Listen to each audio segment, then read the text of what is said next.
Okay. రోమీయులకు రాసిన పత్రిక 8వ అధ్యాయము Recording in progress.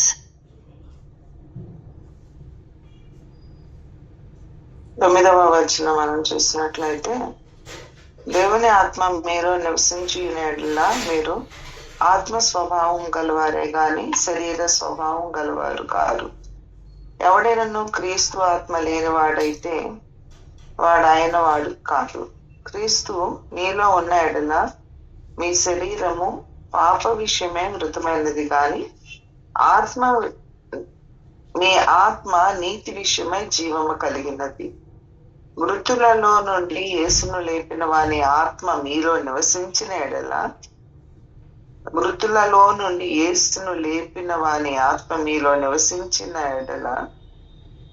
మృతులలో నుండి క్రీస్తు యేసును లేపిన వాడు చావునకు లోనైన మీ శరీరమునకు కూడా మీలో నివసించుచున్న తన ఆత్మ ద్వారా జీవింపచేయును.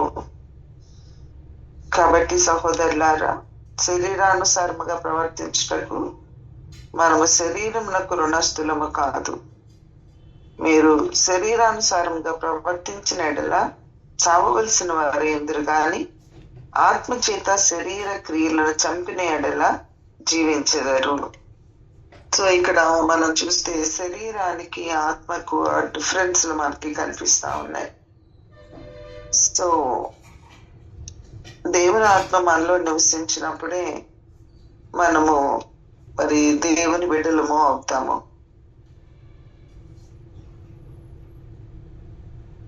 క్రీస్తు మనలో నివసిస్తే మన శరీర విషయమై పాప విషయమై మృతమైనది కానీ ఆత్మ నీతి విషయమై జీవం కలిగేదిగా మనకి కనబడుతూ ఉంది. మరి మృతులలో నుండి లేపిన వాని ఆత్మ మనలో జీవించాలి అని, మనలో నివసించాలి అని దేవుని వాక్యం మనకు సెలవిస్తూ ఉంది. కాబట్టి దేవుని ఆత్మ మనలో నివసించాలి అంటే పాపం మనలో ఉండకూడదు. పాపం విషయం మనం చనిపోయిన వారిగా ఉండాలి. మనం ఏమాత్రం శరీరానికి రుణస్థులం కాదు. సో శరీర ఆశలు, ఇచ్చలు, కోరికలు అన్నీ తీర్చాల్సిన అవసరం లేదు. ఫర్ ఎగ్జాంపుల్, మనం ఎవరి దగ్గర అప్పు తీసుకున్నాం అనుకోండి, అప్పు తీసుకుంటే వారికి మనం రుణస్థులం. వారికి మనం తీసుకున్న సొమ్మును తిరిగి ఇవ్వాలి, ఖచ్చితంగా ఇవ్వాలి. మరి మీలో ఎంతమందికి తెలుసో, మనం చనిపోయే లోపు మనము ఎక్కడ డెప్స్ ఉండకూడదు, మనకి అప్పులు ఉండకూడదు. ఆ విషయంలో కూడా మనం జాగ్రత్తగా ఉండాలి. ఎవరికి రుణస్థులుగా మనం ఉండకూడదు. ప్రేమ విషయంలో తప్ప ఎవరికి ఎక్కడ అచ్చి ఉండకూడదు. కాబట్టి అప్పులు చేసే వాళ్ళు కూడా కొంచెం జాగ్రత్త, భయపడాలి. మనం అప్పులు చేసేసి అలా చనిపోకూడదు, ఎవరికి రుణస్థులుగా ఉండకూడదు. అయితే మన శరీరానికి ఈ వాక్య భాగంలో మనం చూస్తే శరీరానికి ఏం అచ్చి లేము మనం. కాబట్టి శరీరం అడిగిందల్లా, శరీరం కోరిందల్లా, శరీర సంబంధమైన వాటన్నిటిలో మనము వాటిని ఫుల్ఫిల్ చేయడానికి, వాటి కోసమే పరిగెత్తడానికి, వాటినే చేయడానికి మనం ఎక్కువ సమయాన్ని కేటాయిస్తూ ఉంటాము. అక్కర్లేదు, ఎందుకంటే మనమే రుణస్థులం కాదు. శరీరానుసారంగా మనం గనక ప్రవర్తిస్తే శరీరం అడిగిన ఆశలు, ఇచ్చలు, కోరికలను తీరుస్తూ పోతూ ఉంటే మనము చచ్చిన వారంలాగా ఉంటాం అన్నమాట దేవుని దృష్టిలో. శరీరం శరీరం శరీరం ఎంతసేపు మన ఫోకస్ అంతా శరీరం మీద నడుస్తూ ఉంటది. ఏమి తిందామా, ఏమి తాగుదామా, ఏమి ధరిస్తామా, వీటి మీదే మన ఫోకస్ కనిపిస్తూ ఉంది. కాబట్టి వీటి మీద ఫోకస్ లేకుండా ఉండడము అది మన వల్ల అవ్వట్లే, మనకు చేత కావట్లే. ఎంత ట్రై చేసినా, ఎంత వద్దు అనుకుంటున్నా, ఎంత ప్రార్థించినా అట్లే. అందుకే వాళ్ళు మునులు కొంతమంది అలాగా అన్ని విడిచేసి వెళ్ళిపోయి తపస్సు చేస్తూ ఉంటారు. సో అలా తపస్సు చేసి చేసి చేసి వాళ్ళ ఏకాగ్రత అంతా దేవుని మీదే నిలపాలి అని, దేవుని వైపు చూడాలి అని, ఈ శరీరం అడిగే కోరికలు నెరవేర్చడానికి మరి కుటుంబంతోనూ ఈ లోకంలో జీవించేస్తే అది నెరవేర్చబడదు అని వాళ్ళు గ్రహించి వాళ్ళు ఒంటరిగా వెళ్ళిపోయి అలాగా తపస్సు చేసుకుంటూ కూర్చుంటారు అనమాట. అంటే మీకు అర్థమవుతుందా ఏకాగ్రత ఎంత కష్టమో, ఎంత అలా ఫోకస్ అంతా దేవుని మీద ఉంచడం ఎంత కష్టమో. It's not easy. అందులో మనమేమో కుటుంబాలతో, పిల్లలతో, మరి వాళ్ళ అవసరతలతో, మన అవసరతలతో, మనకేమన్నా కొద్దో గొప్ప ఇట్లాంటి వాక్యాలు విని కొంతమంది దాదాపు జూమ్ లో మనం వాక్యం వింటున్నామంటే ఫ్యామిలీగా వింటున్నారు, లేదో చాలా తక్కువ మంది ఉండుంటారు, లేదా కొంచెం ఉండుంటారు జూమ్ లో వినేవాళ్ళు. అంటే జనరల్ గా ఏంటంటే ఫ్యామిలీగా భక్తి చేయడం కొంచెం తేలిక అవుతుంది. భార్య ఏదంటే భర్త కూడా అదే పనిలో ఉన్నాడు అనుకోండి, మన సింపుల్ గా బతికేద్దామమ్మా, మనం ఎక్కువ టైం దేవుడికి ఇద్దామమ్మా అట్లా అనుకుని భార్య భర్తలు ఇద్దరే ఉండి ఇద్దరు ఒకే మనసు కలిగి ఉన్నారు అనుకోండి, ఈజీ అవుతుంది. లేదు ఒకరికేమో ఇలాగా వాక్యాలు విని విని ఇట్లా బ్రతకాలి, ఎక్కువ దేవుని కోసం బ్రతకాలి, శరీరానికి మనం రుణస్తులము కాదు, శరీరాన్ని తృప్తిపరచవలసిన అవసరం లేదు అని అనుకున్నాం అనుకోండి. అలా అనుకుంటే అప్పుడు మనకి ఓకే, ఒకరికి ఉండి ఇంకొకరికి లేకపోతే కష్టం అవుతుంది. సపోజ్ ఇద్దరికి ఉండి పిల్లలు పెద్దవాళ్ళు అవుతుంటే పిల్లలకి అది తీర్చేయడానికి పిల్లల దగ్గర వీక్ అయిపోతాం మనం. పిల్లల దగ్గర చెప్పడానికి కష్టం అయిపోతుంది. అందరూ మంచి మంచి స్కూల్స్ లో చదివిస్తున్నారు అనుకోండి, మనం చిన్న స్కూల్లో పెడితే మనల్ని చిన్న చూపు చూస్తారు అన్న ఫీలింగ్, లేకపోతే ఎక్కువ చదివించకపోతే నా పిల్లలు ఎలా బ్రతుకుతారు అనే ఫీలింగ్, ఉద్యోగం లేకపోతే ఎట్లా అనే ఒక ఫీలింగ్, ఇట్లా ఎన్నో ఫీలింగ్స్. బిడ్డల దగ్గరికి వచ్చేటప్పటికి మన భక్తి చాలా వీక్ అయిపోతుంది. సో ఎక్కడా కూడా వీక్ అవ్వకుండా ఉండగలిగే అంత స్ట్రాంగ్ గా మన భక్తి ఉండాలి. అందుకేనేమో అబ్రహాంని ఏకైక కుమారుని ఇచ్చేయమని అడుగుతారు. ఆయన ఏమి వెనక తీయకుండా ఒక కుమారుని కూడా ఇచ్చేసాడు. అంటే మనకి జనరల్ గా మన ఫ్యామిలీ అడ్డు వస్తుంది, మన బంధాలు అడ్డు వస్తాయి. అవి కూడా దేవునికి మనకి అడ్డు లేకుండా ఉండగలిగి ఆత్మీయత, ఆ యొక్క మరణములో నుండి జీవములోకి దాటినప్పుడు మాత్రమే ఆ అవగాహన వస్తుంది. దాని ప్రకారం జీవించగలుగుతాము. మనకు వాక్యం తెలుసు, ఇదే వాక్యం చెప్తుందని తెలుసు, ఏది రైటో మనకు తెలుసు, కానీ అది జీవించేటప్పటికి, అది మన లైఫ్ లో చేయాల్సి వచ్చేటప్పటికి మనకి కష్టం అయిపోతుంది. కాబట్టి అట్లా కాకుండా అట్లీస్ట్ స్టెప్ బై స్టెప్ ఒకేసారి మనం ఎక్కేలేండి, కానీ స్టెప్ బై స్టెప్ మనం ఏం చేయాలి అంటే దేవుని ఆ యొక్క దేవునిలో మనం స్ట్రెంగ్త్ అవ్వాలి, దేవునిలో మనము ఎదగాలి. ఆ గ్రాఫ్ ఎప్పుడు కూడా కింద పడిపోకుండా పైకి వెళ్తూ ఉన్నట్లుగా మనకి గమనించుకుంటూ ఉండాలి. కాబట్టి ఈ విషయాలు మీరు ఒకసారి ఆలోచించండి. పదే పదే వింటున్నాము, పదే పదే దేవుడు మనతో మాట్లాడుతున్నారు. ఈ వాక్యం చూసినా మరి శరీరానికి ఆత్మకి డిఫరెన్స్లు మనకి కనిపిస్తున్నాయి. మరి ఆత్మ బలంగా ఉండాలి, మనకి ఏదైనా ఒక 2 కుక్కలు ఉన్నాయి అనుకోండి, ఒక కుక్కకి రోజు ఆహారం పెడుతున్నారు, ఒక్కొక్క కుక్కకి ఆదివారం మాత్రమే పెడుతున్నారు. అట్లా కొన్ని సంవత్సరాలు అయిపోయిన తర్వాత మీరు చూస్తే ఏ కుక్క బలంగా కనిపిస్తుంది? రోజు ఆహారం పెట్టే కుక్క చాలా బలిసిపోయి ఉంటది.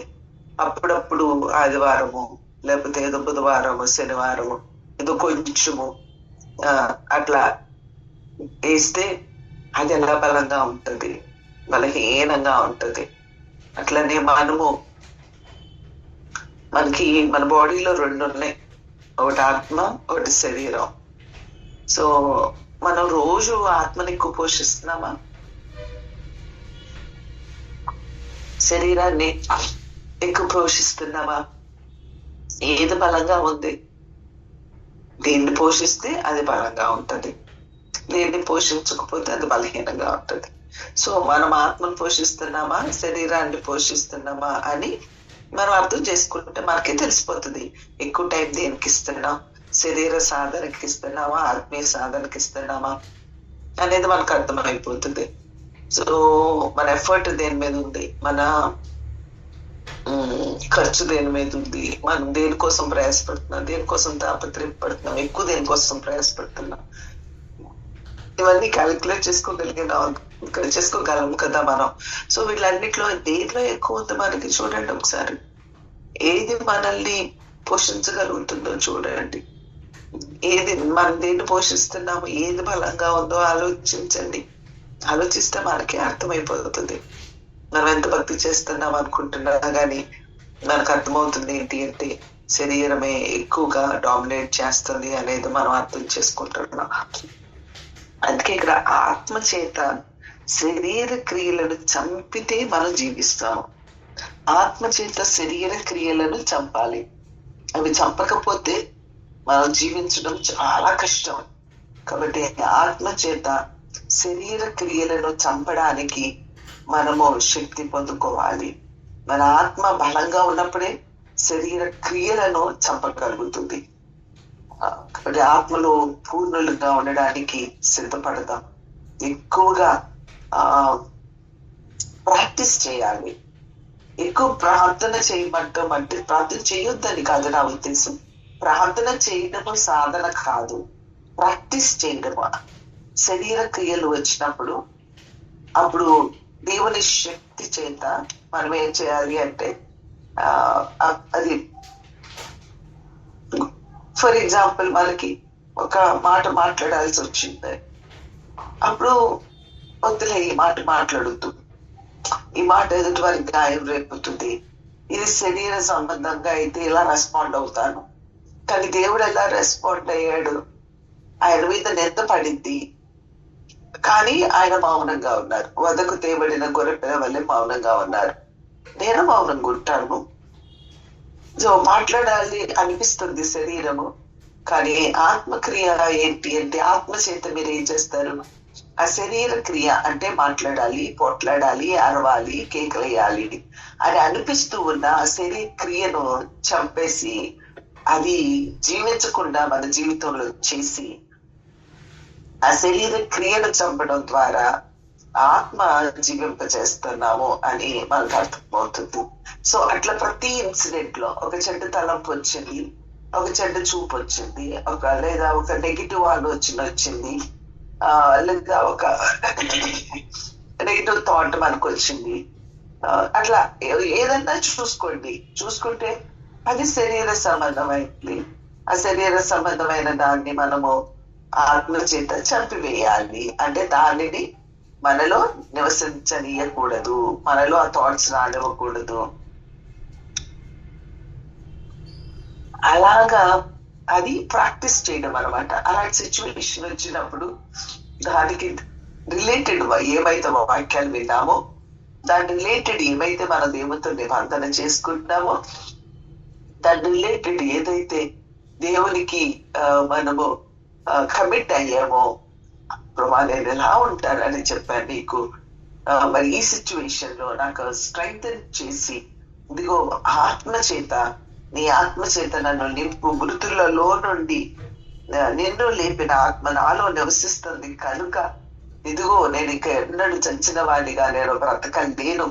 శరీర క్రియలు నన్ను చంపలేవు, ఆత్మ చేత నేనే శరీర క్రియలను చంపి నేను జీవిస్తాను అని చెప్పి మనము ప్రభు పాదాలు పట్టుకున్నట్లయితే ఆ సందర్భానుసారంగా మనము దేవుని ఏడల ఆ భయము కలిగి భక్తి కలిగి, అరే దేవుడు చూస్తున్నాడు, దేవునికి ఇష్టమైన వ్యక్తిగా బ్రతకాలి అనే భయముతో మనం అడుగులు ముందుకు వేస్తే మనము మరి శరీర క్రియలను చంపిన వారిగా మనం ఉంటాము. కాబట్టి ఒకసారి ఆలోచించండి, ఎంతో భక్తి చేస్తున్నాము, ఎంతో ప్రార్థిస్తున్నాము, ఎంతో ఏడుస్తాము, ఎంతో కన్నీరు కాలుస్తాము, ఆశిస్తాము, జీవించాలని ఆశిస్తాము, అన్ని ఉంటాయి. కానీ క్రియల రూపంలోకి వచ్చేటప్పటికి ఫెయిల్ అయిపోతూ ఉన్నామేమో ఆలోచించి హౌ టు ఓవర్కమ్, ఎలాగా నేను నా ఆశలు ఆత్మీయంగా నివసించాలి అనే ఆశ ఎలా ఫుల్ఫిల్ చేసుకోవాలి అని మనం కనుక రియల్ గా ఆ డిజైర్ తో మనము జక్కయ్యకి ఆశ పుట్టింది. దేవుడే తనొక్క అడిగేస్తాడు. దేవుడు 99 అడుగులు ముందుకు వేసి తనని పిలుచుకొని తన ఇంటికి వెళ్ళి తనకు రక్షణ ఇచ్చాడు.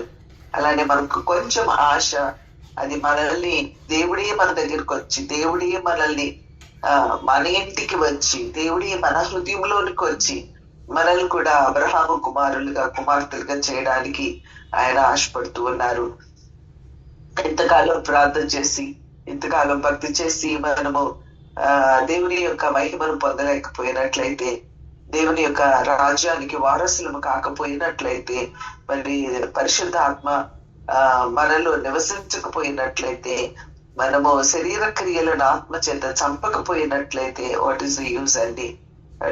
సాధకం చేయడానికి, మరి ప్రయాసపడడానికి మనం అడుగులు ముందుకు వెయ్యాలి.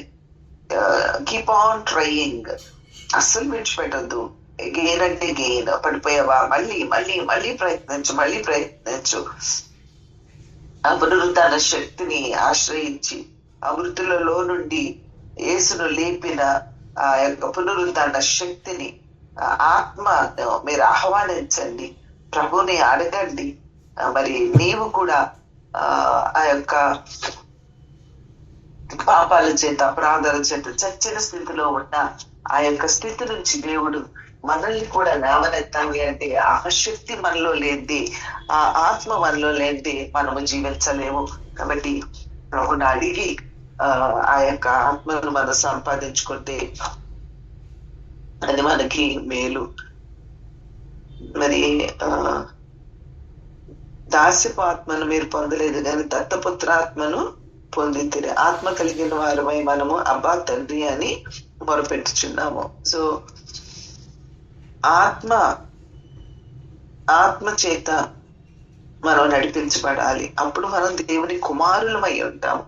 అసలు ఎంత భాగ్యం అండి దేవునికి కుమారులు అవ్వడానికి. నిజంగా మనం ఏ పాటి వారు, మన భక్తి ఏ పాటిది, మన ఆత్మీయత ఏ పాటిది, మన యొక్క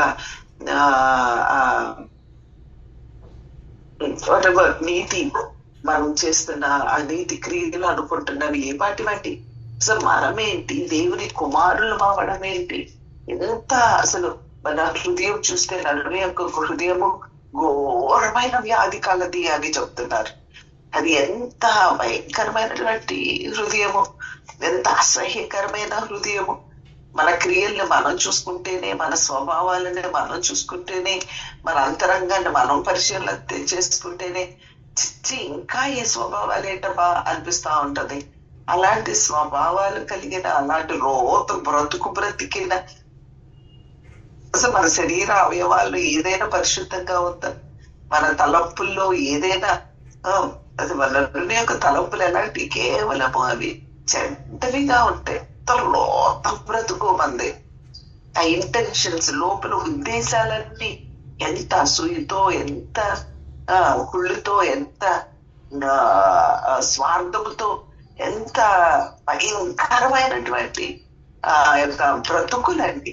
అలాంటి వారి మనకు ఆయన కుమారులు అవ్వడానికి ఆయన మనకి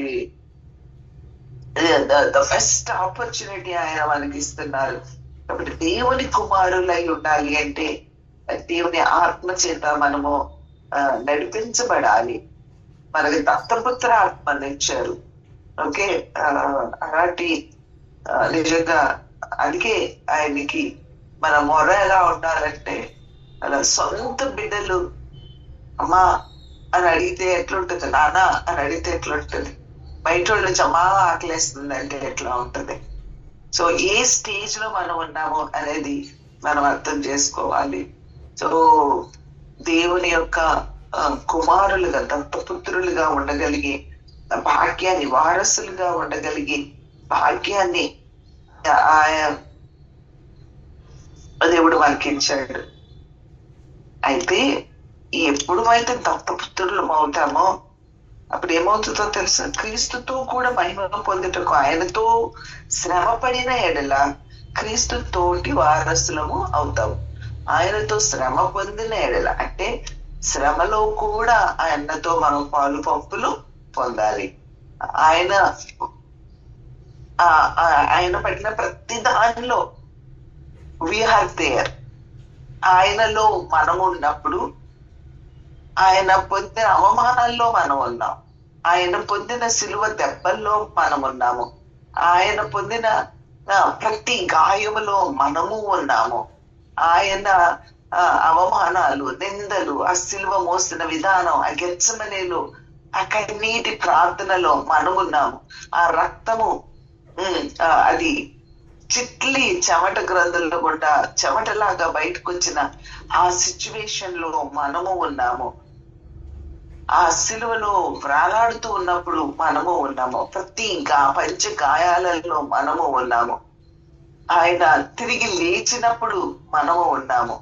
సో ఆయనలో మనము ఉన్నప్పుడు ఆ ప్రతి సిచ్యువేషన్ మనము ఎక్స్పీరియన్స్ చేసినప్పుడు మనకు ఒక ఆప్షన్, అంటే మనకు ఒక ఛాన్స్, ఆప్షన్ అన్నాను, మనకు ఒక ఛాన్స్ గాడ్ ఇచ్చారు.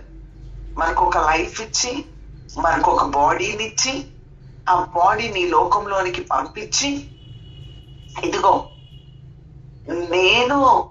నువ్వు నాతో పాటు ఉన్నావు. రక్షణ పొందిన వారు, క్రీస్తు రక్తంలో కడగబడిన వారు అవగాహన చేసుకోవాల్సింది ఏంటి అంటే, I'm there with Christ, in Christ, క్రీస్తులో నేనున్నాను. ఆయనలో ఇవన్నీ నేను భరించాను. ఇప్పుడు నాకు ఈ లోకంలో వాటన్నిటిని ప్రూవ్ చేసుకోవడానికి ఒక ఛాన్స్ గాడ్ ఇచ్చారు. I should utilise.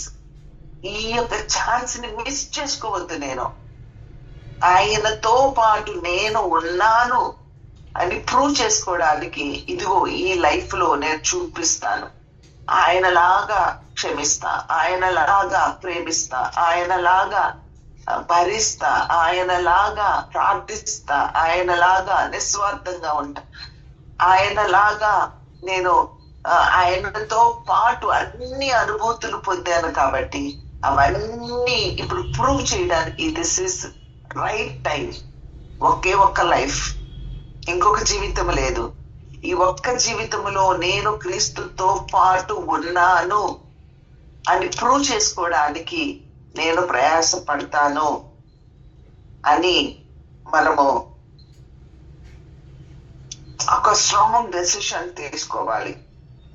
కాబట్టి ఆయనతో పాటు శ్రమ పడిన క్రీస్తుతోటి వారసులము అవుతాము. అది మీకు అర్థమైందో లేదో నాకు తెలీదు. ఎగ్జాంపుల్ ఇవ్వడానికి ఆలోచిస్తా ఉన్నాను, కానీ బెస్ట్ ఎగ్జాంపుల్ ఏంటా అని ఆలోచిస్తున్నా.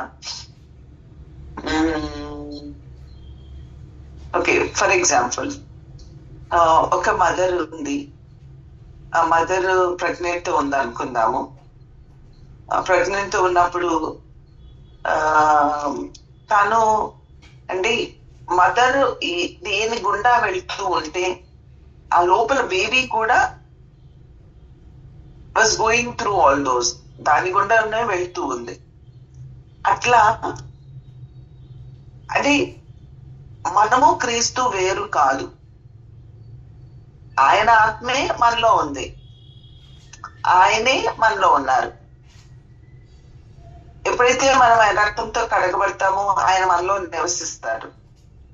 ఎప్పుడైతే ప్రభువుని స్వరక్షకుని అంగీకరిస్తామో ఆయన మనలో నివసిస్తారు. అంటే మనము ఆయన ఏకమై ఉన్నాము. So we are one. రేపొద్దున జరగబోయేది కూడా అదే కదండి. అందరము ఒక బాడీ లాగా, ఒక పెళ్లి కుమార్తెగా అందరము ఒకటయ్యి వేరువేరుగా ఉన్నాము. ఇవన్నీ కలిపితే ఒకటవుతుంది, ఒక పెళ్లి కుమార్తెగా అవుతాము. ఆ పెళ్లి కుమార్తె పెళ్లి కుమారుని ఎదుర్కోడానికి వెళ్తుంది. సో అట్లా ఒక ఆటమ్ బాంబ్ విచ్ఛిన్నం అయిపోతే అవి ఎట్లా సపరేట్ అయిపోతాయి, మళ్ళీ అవన్నీ కలిపినట్లుగా ఇప్పుడు అలా సపరేట్ గా ఉన్న మనము ఒకటవుతాము. అసలు ఎక్కడి నుంచి సపరేట్ అయ్యాము అంటే గాడ్ నుండే వచ్చాము. సో మళ్ళీ గాడ్ లోకి ఒకటైపోతాం. గాడ్ ఆ సిచ్యువేషన్ గుండా వెళ్ళినప్పుడు మనం కూడా ఉన్నాము అని బిలీవ్ చేయాలి. అప్పుడు మనకి ఈజీ అవుతుంది. క్రీస్తులో మనము, మనలో క్రీస్తు ఉన్నప్పుడు ఆయన ఏమైతే పొందారో అవన్నీ మనం కూడా అనుభవించిన వారమే అవుతాం. సో ఇప్పుడు అనుభవించడానికి ఇది ఒక ఆపర్చునిటీ, అవన్నీ చూపించడానికి. కాబట్టి అర్థం చేసుకోవడానికి ట్రై చేయండి, మరి ప్రార్థన చేయండి. ఒకవేళ అర్థం కాకపోతే ఈ వాక్యాన్ని మళ్ళీ మళ్ళీ మీరు చదవండి. ప్రభు అర్థం చేయాలని ఆశపడుతూ ఉన్నాను. క్రీస్తుతో కూడా మహిమ పొందుటకు ఆయనతో శ్రమ పడిన ఎడల, ఆయనతో అని ఉంది చూసారా, ఆయనతో శ్రమ పడిన ఎడల ఆయనతో వారసులు అవుతాము, ఆయన తోడి వారసులు అవుతాము. కాబట్టి దిస్ ఇస్ అ గ్రేట్ అవకాశం, ఆపర్చునిటీ క్రీస్తులాగా జీవించడానికి, క్రీస్తులాగా భరించడానికి, క్రీస్తులాగా మనము ప్రతి క్రీస్తు ఉన్న ప్రతి మూమెంట్ మనము ఇతరులకు యేసుప్రభు చూపించినప్పుడు, యేసుప్రభు ప్రేమ చూపించినప్పుడు, యేసుప్రభు భక్తిని చూసి ఫాలోవర్స్, ఎంత మంది ఫాలోవర్స్ అండి గాడ్ కి కదా. ఎందుకంటే దే ఎక్స్పీరియన్స్డ్ హిమ్. ఆయన చూశారు, ఇదేంటో అందరికి వ్యతిరేకంగా ఉందేంటి, ఈ లవ్ ఏంటి, అసలు ఏంటి, ఈలో ఉన్న ప్రత్యేకత ఏంటి అని జనాలు గుంపులుగా ఆయన వెనకాల పడిపోతున్నారు. ఆయన ఆయన ప్రార్థన చేసుకోవాలంటే పారిపోవాల్సి వస్తుంది. Why? Because of his behaviour. అదే క్రీస్తు మనలో ఉంటే, అదే జీవితం మనం జీవిస్తే ఎంత మందిని అట్రాక్ట్ చేసుకోవాలి మనం. మన జీవిత విధానాన్ని చూసి ఎంత మందిని అట్రాక్ట్ చేసుకోవాలి. మన బోధలు చూసి కాదు అట్రాక్ట్ అవ్వాల్సింది, ఆయన ప్రభు యొక్క క్రియలు చూసారు వాళ్ళు. ఎక్కడో ఇప్పుడు సోషల్ మీడియా పెరిగిపోయి ఈ సోషల్ మీడియాలో వినటం కాదు, మనతో పాటు కలిసి జీవించేవారు, మనల్ని రోజు చూస్తా ఉన్నవారు, మనల్ని దగ్గరగా చూసిన వారు అలాగా వెళ్ళిపోవాలండి. మనము మన ఇంటికే మనం పరిమితం అవ్వడం కాదు, అలాగా దేవుని పని మీద వెళ్ళిపోవాలి. శిష్యులైనటువంటి వారు ఎలాగ మొత్తం వదిలిపెట్టేసి ప్రభుని వెంబడించిన వారుగా ఉన్నారు. అందరూ చూశారు, వాళ్ళ రియల్ లైఫ్ ని చూస్తూ there is something great అని వాళ్ళని ఎలా వెంబడించారు. అలానే ఆయన శిష్యులుగా ఉన్న మనము కూడా ఆయనలాగా బ్రతికి అనేకులు మనల్ని చూసినప్పుడు they should have same feeling. అలాంటి ఫీలింగ్ ప్రభువుని చూసినట్లే మనల్ని చూసిన ఉంటే ఎంత బాగుంటది. కాబట్టి ఆలోచించండి. ఎన్నో చేస్తున్నాము, ఎంతో ప్రయాసపడుతున్నాము, ఎంతో ఆశతో ఉన్నాము, ఎంతో ప్రార్థిస్తున్నాము, ఎన్నో త్యాగాలు చేస్తున్నాము, ఎంతో మన ఎఫర్ట్స్ చాలా ఎక్కువ ఉన్నాయి. గుడ్. అవన్నీ అట్లా తృష్ణ ఆశ కలిగి ప్రభు కొరకు బ్రతకాలని అడుగులు ముందుకు వేస్తున్నాం. మంచిది.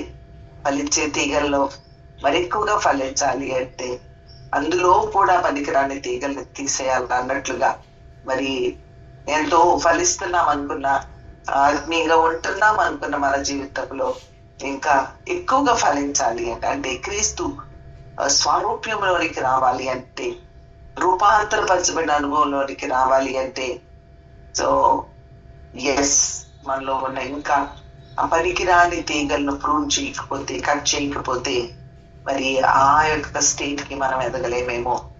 ఆ పనికిరాని తీగలు ఏంటా అని మనకు మనమే పరిశీలన చేసుకొని ఆత్మచేత సంధించబడి వాటిని ప్రభువుని కట్ చేయమండి. వాటిని మనకు ఒక్కోసారి మనకి చేత కాకపోతే ప్రభుకి చెప్పండి. ప్రభు వాటిని కట్ చేసినప్పుడు ఏడవకండి, కట్ చేసినప్పుడు బాధపడకండి. మీకు మీరే కట్ చేసుకోవడం కూడా అలవాటు చేసుకోండి.